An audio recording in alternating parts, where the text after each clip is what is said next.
Si une dizaine de surfeurs peut profiter de la gauche de l'Ermitage pour quelques heures, c'est grâce aux 24 personnes mobilisées sur l'eau, sous la surface et sur la plage pour surveiller la présence de squales. 5 jours par semaine, les hommes et les femmes du dispositif Vigie-Requin renforcé travaillent pour la survie du surf réunionnais. 9 h du matin sur le port de Saint-Gilles. Les membres du dispositif Vigie-Requin se préparent. Première mission de la journée, l'inspection des spots de surf.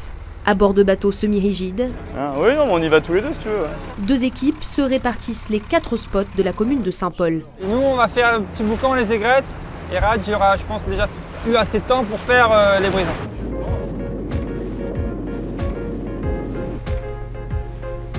Du coup, là, on est sur le spot des aigrettes. Les vigies vont se préparer. Juste avant qu'ils rentrent à l'eau, moi je vais faire un test avec cette perche. On appelle ça la perche de Seki.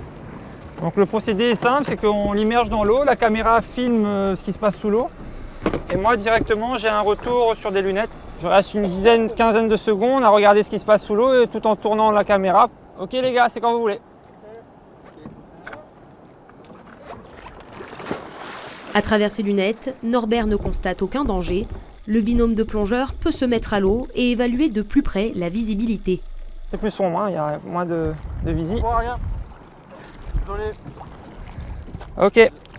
Si depuis la surface, les conditions peuvent sembler idéales, une fois immergé, la visibilité est loin des 8 mètres nécessaires pour garantir la sécurité des surfeurs. C'est râpé pour là.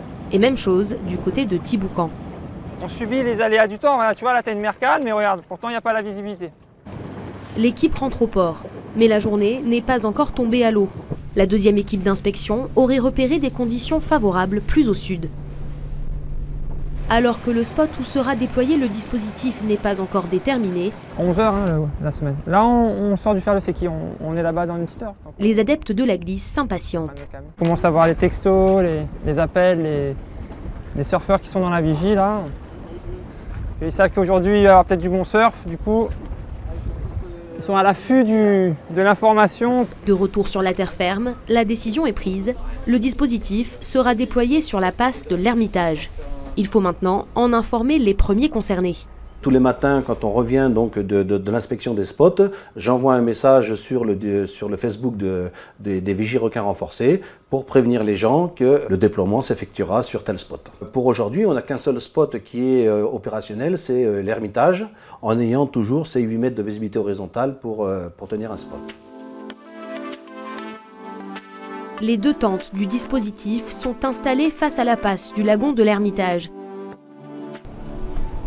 Sous cette tente, un technicien observe en direct les fonds marins grâce à 4 caméras immergées sous un bateau. Un drone surveille également le spot depuis les airs, pendant que sur l'eau, 2 bateaux et un jet ski se positionnent. Aucun prédateur en vue. Le spot n'est pas très clair, voilà, terminé. Bien reçu. Raj briefe les surfeurs avant de leur donner le feu vert.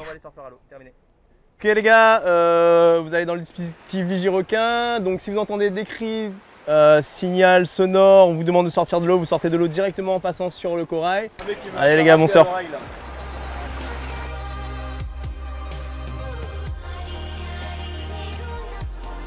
Aux alentours d'11 h, la session est enfin ouverte. Les amoureux des vagues se précipitent vers l'océan. Car si pour l'instant, les conditions de sécurité sont réunies, difficile de savoir pour combien de temps.